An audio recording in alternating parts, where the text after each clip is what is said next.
গত ৮ অক্টোবর থেকে ইসরায়েলের উত্তর সীমান্ত জুড়ে ব্যাপক রকেট ও ড্রোন হামলা চালিয়ে যাচ্ছে লেবাননের সশস্ত্র গোষ্ঠী হিজবুল্লাহ। এসব হামলার ভয়াবহ আগুনে পুড়ে গেছে ইসরায়েলের প্রায় ১৭,৩০০ একর খোলা জমি।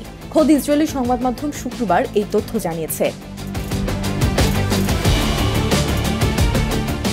ইসরায়েলের প্রকৃতি ও উদ্যান কর্তৃপক্ষের একটি বিবৃতির বরাত দিয়ে ইসরায়েলি দৈনিক হারেটস জানিয়েছে, গ্যালিলি ও গোলান মালভূমির নাহাল দিশন, গামলা, নাহাল হাদসোর, মাজরাশে এবং মেশুসিম সহ প্রাকৃতিক সংরক্ষণাগারগুলো আগুনে মারাত্মকভাবে ক্ষতিগ্রস্ত হয়েছে।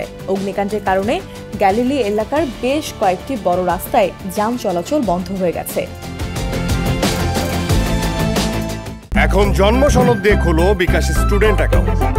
নিজের বিকাশ নিজে কর। হারেটস জানিয়েছে, সর্বশেষ বৃহস্পতিবারও লেবানন থেকে উত্তর ইসরায়েলে রকেট হামলা চালানোর পর দাবানলের ঘটনা ঘটে। লেবানন থেকে রকেট হামলার পর দাবানল শুরু হলে অগ্নি নির্বাপক এবং উদ্ধারকারী দলগুলো অনেক চেষ্টা করে বেশিরভাগ দাবানল নিয়ন্ত্রণে আনতে সক্ষম হয়েছে। তবে বিরিয়া বনে এবং গোলান মালভূমির ডালিয়ট নদীর কাছে জ্বলে ওঠা আগুন এখনও নেভানো সম্ভব হয়নি।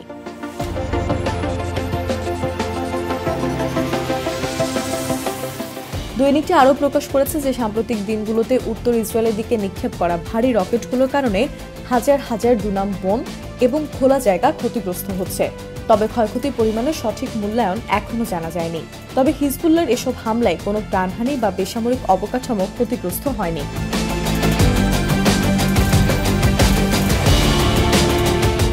ইসরায়েলি ন্যাচার অ্যান্ড পার্ক অথরিটির গোলান জেলার পরিচালক শারন লেভি সোমবার ইসরায়েলি সংবাদ মাধ্যম ওয়াইনেট নিউজকে বলেছে, হিজবুল্লাহর ছোড়া রকেটে সৃষ্ট আগুনের Yehudiya forest nature reserve, hiking trail এবং রিজার্ভের ব্ল্যাক ক্যানিয়ন অন্তর্ভুক্ত এলাকাগুলো পুড়ে গেছে।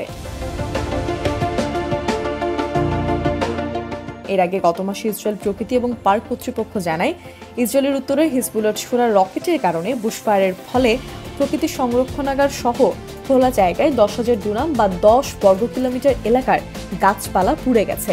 তারা জানিয়েছিল, কয়েক ডজন দমকল ইউনিটকে গোলান মালভূমি এবং অন্যান্য অঞ্চলে ছোড়া রকেটের কারণে সৃষ্ট আগুন নিয়ন্ত্রণে আনতে ঘণ্টার পর ঘণ্টা কাজ করতে হয়েছে।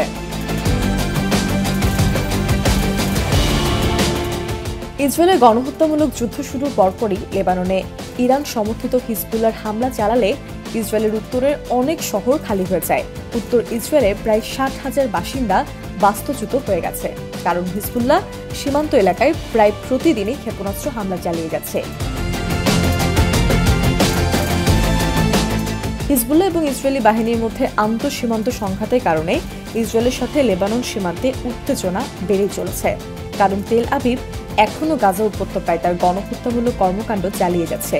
সাম্প্রতিক সময়ে গাজা সংঘাতের খবর ছাপিয়ে আলোচনার কেন্দ্রবিন্দুতে পরিণত হয়েছে লেবানন সীমান্তে হিজবুল্লাহ ইসরায়েল সর্বাত্মক যুদ্ধের সম্ভাবনা।